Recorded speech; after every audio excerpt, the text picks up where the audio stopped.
because you said some amazing shit to me off camera many times. You've dropped jewels. And you said the downfall of society was 4 things. Do you remember what you told me? Yes. It was, well, no, it was, I think is this the conversation where we were talking about the contributing factors to the downfall of society, and there were 4 things. Yes. So I'm trying to remember all 4. So it was, my buddy sent me, I forget who wrote this book. But I listened to, it was an audio book I listened to, and this guy explained that all the great empires, when they collapsed, there was 4 contributing factors. One was hyper focus on sexuality and like sex and, you know, just debauchery and shit like that was a real focal point. Okay. The other was the obsession and elevation of food. So thinking that like a chef or like food is like this, oh my God, like it's akin to the Mona Lisa, that plate you just, you know, put together. Mm-hmm. And then this was based on Rome. Rome they let the Germanians and barbarians in. And with the Roman Empire for the longest time kept them out of the empire. They were like, no, you can't come in. You guys are crazy. We don't want you here. We're not the same. Eventually, they let them into the empire, but they never let them into Rome. And then they let them into Rome. And once the barbarians were let into Rome, the whole thing just exploded. What's the 4th? The 4th was, I'm trying to remember the 4th. What was the 4th? Was it the holidays? Was it holidays? There was one thing about holidays that with Rome and in Greece, they became so obsessed with celebrating certain things that there was like less work days and nothing was getting done. Do you realize what you just said? What did you just describe? I just described America. You just described 2024. Yeah. It's a documentary. Yeah.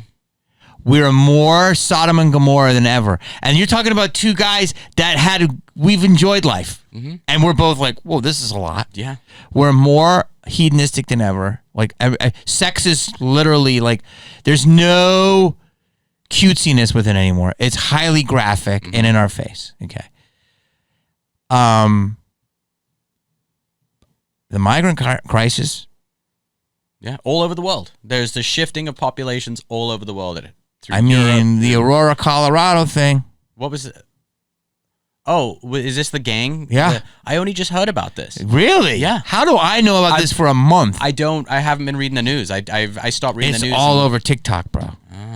So, hold on, let me go back to that. And the other 2 was holidays. Mm-hmm. We celebrate. We have a holiday if you fart. Mm-hmm. And the other one is food. Dude, all these food influencers, I literally look at them and go, you're part of the problem. Like, I like a nice restaurant, I'm not going to lie. Sure. But you told me that, and it's like, we are literally worshiping food. We are, yeah. I wonder why that's part of the downfall. I think because the way that I can remember, I read it was so long ago. I went every food critic. I'm going to find this book and I'll send it to you. They worship. They're like, and they talk about the way it's made, and I'm like, this is weird. It plays into that. You've heard that saying, you know, hot. And I love food, but I just like to eat it. You know that saying, what hard times create hard men create good times create weak men create hard times. Yeah, it's a part of that cycle. So if you think about like when you're living in hard times and it's like we're grinding, like we're at war, we have to like go build a country. The crunch was off. The center is gooey though. There's no time for that when there's a machete at your head. Exactly. Fully. It's like I have to eat just for survival. I'm not eating for enjoyment. I'm eating for survival. Once it goes beyond that of like, well, now I'm eating because I can have a 7-course meal and so we're on the Ferris wheel. And you saying we've had the good life, and now shit is hitting the fan, and it's strapped up. Yeah, every way. I think that mentally, I think that we are soft, majorly as a society. hugely Soft. soft. If not that obviously it's a hot button subject, but like Ukraine, for instance, like that's a society right now, whether you agree with the war or not, but that's a society that is at war. Like they are bayoneting each other in trenches, World War I style. And did you Russia and Ukraine? Yeah. Did you see the phosphorus drone? I saw something that was like, dude, they have drones that is spewing white phosphorus into Russian trenches. Like, it's crazy.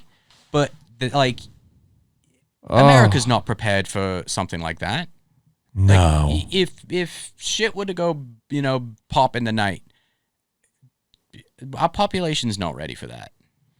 We've got too comfortable because we've got phones and 24-hour internet and video games and fast food. And how many people you think are aware that it could pop off? I think a lot more. I think a lot more people are aware, but no one really has a plan. And COVID told me that. I was getting people calling me out of the woodwork, being like, "Dude, what do I do? What do I do?" I'm like, "You're too late. Yeah. If you want to do something, you're too late." Yeah. We have this stuff. God, you just said something that was so good about, like, okay, you're not aware of what's going on in Aurora. Mm-mm. So apparently, I've watched many videos on it. Gang came in. It's a Venezuelan gang, right? Mm-hmm. Yeah. I'm not trying to, target, but that's what they're described as. Yeah. And in a weird way, what I know, but I don't know enough, so apologize if I offend people. In a weird way, it's going better than it should in that scenario. In the sense of, they came in, commandeered the building. There's ring cameras of them, not just with guns. If you saw a guy in your hallway with a gun, would you think that's alarming? Yeah. What if you saw two? Very. What if you saw two with pistols and one with a shotgun? I'd be very concerned. What if you saw that plus an AK? And they're knocking on the neighbor door? Hard. Yeah. Okay. Well, that's on multiple ring cams. Okay. So, building was taken over. And why I say it's, if it's true, why it's better than it should be. It's terrible. But I'm saying is apparently they're kicking everyone out and saying you've got X amount of time to get the out instead of slaughtering everyone. I believe, but I might be wrong. The landlord and everyone's got to get the out. They took over the building, so I don't think it's been a bloodbath yet. Yeah. Hopefully, I might be wrong. What are the cops doing though?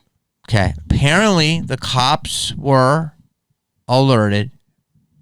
All it was said was they couldn't do anything, and some sort of army unit was alerted, whether it's the National Guard or something. They said, yeah, we can't do anything. Maybe it's profiling. I don't know. Yeah. Then there's video of the mayor saying this is 100%. The media is not reporting it. Now there's new video today with the police saying this is false news. What did happen was this. It was a group of people, but they're not commandeering the building. Okay. Now, as that's happening, there's 911 calls that is happening in Chicago. There's also another call that's happening in Dallas. And there's tons of independent voices coming up saying, yo, South Side, they ain't ready for us. Obviously Texas is Texas. So apparently it's popping. And I don't think people realize what that could be and how that happens. And so that little van that you saw in the garage is not a terrible idea. No. You know what I'm saying? But that, that to me talks about that's Rise of the Warlord. We in our time, I know. So I should go back to the abortion talk. No, but what I think we're seeing is because there is a vacuum in strength in this country that you've got people taking advantage of that. There are, organized gangs, doesn't matter what side, that are seeing the vacuum and they're trying to fill it. Dude, the conspiracy theory is that the border, that we're all crazy to say that the border is open fucking gate, right?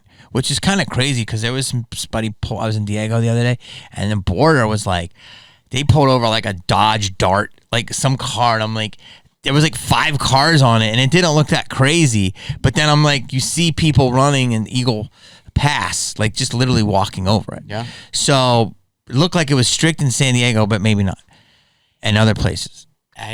But the conspiracy is, if I'm an immigrant, meaning I was born here, but I'm Europe. I'm probably closer to you. You know what I'm saying? You're an immigrant. You're from here. Your parents aren't, but you're I was born in London. Okay, so even more. Yeah, but I did the whole thing here. Even though I was born here, my mom was born here. My grandparents did the boat. Okay. Yeah. So it's really not our country. I'm happy to be here. I'm lucky to be here. It's little feathers. That's what we were taught. So we're all immigrants. Mm-hmm. I want everyone. People come in, have a good time. Yeah. Just let's go through the process. Yeah. And so I think that the people are saying, they use the race card and all this shit. So I don't want bad white people coming in. Here's the frustrating thing from I just don't want bad people coming in. The frustrating thing from my point is, I spent a lot of money on the process to get my citizenship, and it was a very long road, and it was it took me from pay taxes 98 to, it took about 10 years. 10 years to do it. 10 years. Yeah. I want people to hear this. 10 years. And a lot of taxes. As and a shit ton of the taxes. son of a musical legend, a pop icon legend, and completely transparent. There's nothing they couldn't find about you. Yeah. And it took you 10 years. 10 years. No, longer to get my citizenship. Sorry. I got my citizenship in 2012, and I moved here in 97, so longer. And what I'm frustrated at is like, well, if they're just giving everyone just, here you go now, like, here's your green card, and here's your, like, what about the people that, like, went through it correctly and did the process? Like, that's kind of not cool. To all of a sudden just be like, oh, well, it's not that way now. It's just, I don't know. It's just, it feels a little off. A little? Have you heard about the 150? Oh, the 150,000 Yeah. Californias? Yeah. And of course, loony libs, not normal libs, loony libs are like, it's a loan. Yeah. And they have to be approved. And who's going to guarantee the loan? Exactly. How's their credit score? The 4 guys that you passed on the way out here at the box, shouldn't they have first dibs? True. Shouldn't inner city poor people have first dibs? Yes. Shouldn't veterans have first dibs? Yes. It's a really good point. Yeah. Do you know I learned this pretty recently. Do you know that the reason why all state-run mental health facilities closed? No. Everyone always says, oh, Reagan closed them down. Reagan closed them down. That's like the big narrative. But actually, and I learned this from Dr. Drew, it was because of a law or something that JFK pushed through. So JFK was the one who said by X date, all state-run mental health facilities have to be closed. And that date was during Reagan's reign, his era, and that's why they all shut down during his time. And the reason JFK was so against state-run hospitals is because his sister was put in one and given a lobotomy. So he wanted to do the right thing and have people dealt with and not just euthanized but still alive, basically. Yes, but I think the push was the state can't run these hospitals correctly, so privatize it, kind of thing. But it's, to me, it's just like it's a glaring. I mean, like. So is it good that he did that or bad? Clearly, because there's people in the street, it's not. I think it's bad. Yeah, I think. But his heart seemed like it was in the right place. Yes, he was like, I see firsthand what state hospitals can do, and that were. Dude, I've been to some of these state hospitals and done ghost investigations there. Yeah. And the stuff that happened was just insane. Horrible, like, should never have happened in modern times. Like what? Oh, dude. That you've heard or you didn't see? I've seen footage. I've found there's one hospital called Trans-Allegheny, and they still have all the files, so you can go and read someone's and it closed in the 80s, and you can go and read about what they were doing to people there, and it was overcrowded, and people were just living in filth, and there would be like one nurse to every 150 patients. Trans-Allegheny is Pennsylvania. Yeah, Trans-Allegheny. No, it's in where is it? I forget where it is. Maybe it is Pennsylvania. Because of Allegheny, Virginia. PA. Virginia. So, just literally a loony bin. Yeah, yeah. Like, and yes, it was, I think, good to get rid of that, but it's just all backwards, dude. Like, there's no infrastructure for people with, addiction or mental health problems. None. Once they have burned enough bridges and no one's willing to help them anymore, that's it. Yeah. Sucks. And we don't have... And this is where, like, It's uncomfortable to say that, but I was going to say we don't have a gun problem. It's hard to say that. We have a mental health problem. We have an SSRI problem as well. Yeah. I mean, you look at, all right, everyone always uses, there's guns, it's this, it's that. Well, Switzerland has a higher percentage of gun ownership than the United States per capita. There's not as many people, but it's like 90% of the population in Switzerland own guns. And really? Yep. Yeah. And you don't hear about mass shootings there. Wow. Mm. Wow. Interesting, right? Now, I think that is it a small population though? It's a small population, and they're all, I think, I think there's like mandatory military service there, or like everyone, like the government, I think every year has like a range day, so you have to go and shoot and like prove that you know how to handle a gun, and the government. So it's really well run. It's very well regulated, but 90% of the population own guns. I mean, I'd like to know their population. But they excel in everything, though. They're very efficient. I've never been to Switzerland. It's one place I want to go. I also heard it's the center of all the shenanigans. Yes, but like my nephew went, and he's like part English, part Australian, but he's more English proper like you are, and he's like to the second the trains. Mm-hmm. The streets are clean. You'll never find a wrapper, a piece of gum, cigarette, nothing on the street. The chocolate is divine. He's like it's heaven. Yeah. He says it's incredible. Everyone's beautiful. So have you been? I have been. It's been a long time since I was there though, but yeah. So he's correct. Oh, dude, it was amazing. It's amazing. It's an insane country. Yes.